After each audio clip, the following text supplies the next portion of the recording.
¿Qué es lo que hace que una sociedad se mantenga unida? Hoy nos metemos de lleno en una de las ideas más potentes de la historia del pensamiento político, el contrato social. Y lo haremos de la mano de sus tres grandes arquitectos, Hobbes, Locke y Rousseau.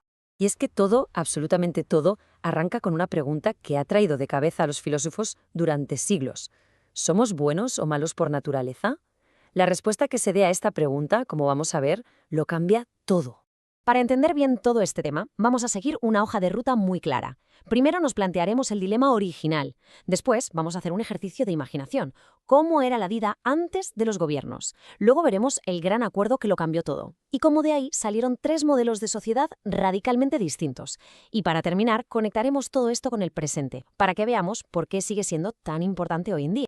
Venga, pues vamos al lío. Empezamos por el principio. El dilema original, la pregunta del millón, es: ¿para qué tenemos gobiernos? ¿Por qué existen? Bueno, pues para intentar responder a esto, los tres pensadores usaron una herramienta muy curiosa, un experimento mental al que llamaron el estado de naturaleza. A ver, no es que esto existiera de verdad, es una hipótesis. Se trata de imaginar cómo viviríamos sin gobierno, sin leyes, sin sociedad. Digamos que es como un punto cero de la humanidad, para entender por qué decidimos crear todo lo demás.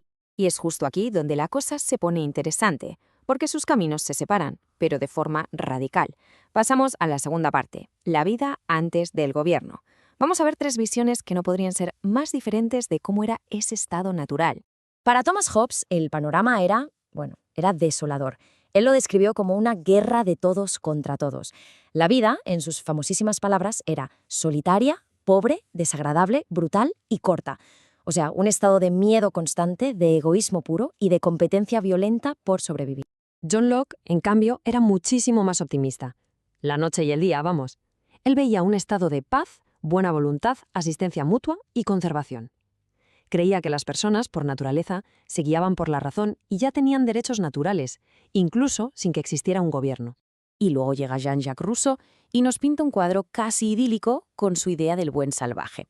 Se imaginaba un ser humano que vivía una vida simple, solidaria, sin la corrupción de la sociedad y que se guiaba por sentimientos como la compasión y la piedad. Claro, esto nos lleva a una pregunta clave, ¿verdad? Si la vida no era siempre esa guerra brutal que decía Hobbes, como sugerían Locke y Rousseau, ¿por qué iba alguien a querer renunciar a su libertad para someterse a un gobierno? ¿Qué sentido tiene? Pues la respuesta, y aquí está la clave de todo, está en el tercer punto. El gran acuerdo. En el fondo es un trato, un intercambio racional. Se cede una parte de esa libertad absoluta que se tenía en la naturaleza a cambio de unos beneficios muy, muy concretos. Cada uno de ellos vio un problema distinto que el pacto tenía que resolver. Para Hobbes era una cuestión de vida o muerte. Había que escapar del miedo a morir de forma violenta y conseguir seguridad. Locke, por su parte, se centró más en la necesidad de tener un árbitro, un juez imparcial, para proteger la vida, la libertad y, ojo, sobre todo la propiedad. Y Rousseau lo vio de otra manera. Para él, el pacto era una forma de arreglar el desastre, la desigualdad que había provocado la aparición de la propiedad privada. La lógica del contrato en el fondo es bastante sencilla. Se puede resumir en tres pasos. Mirad. Primero, hay un problema en el estado de naturaleza, sea el que sea. Segundo, la gente se pone de acuerdo y cede algunos de sus derechos. Y tercero, a cambio de esa cesión, se crea un estado que da orden y protección. Y así, con este pacto, nace la sociedad. Y con esto llegamos al meollo del asunto. Cuarta parte. Tres visiones de la sociedad. Porque claro, si partes de problemas distintos y haces acuerdos distintos, pues el resultado, el tipo de gobierno, va a ser completamente diferente. Vamos a ver qué estado propone cada uno. Fijaos bien en esta tabla porque resume de un solo vistazo las tres propuestas. Con Hobbes acabamos en un estado absolutista, con Locke en uno liberal y con Rousseau en uno democrático. Mirad también los derechos que prioriza cada uno. Hobbes, la vida y la seguridad. Locke, la vida, la libertad y la propiedad. Y Rousseau, la libertad y la igualdad.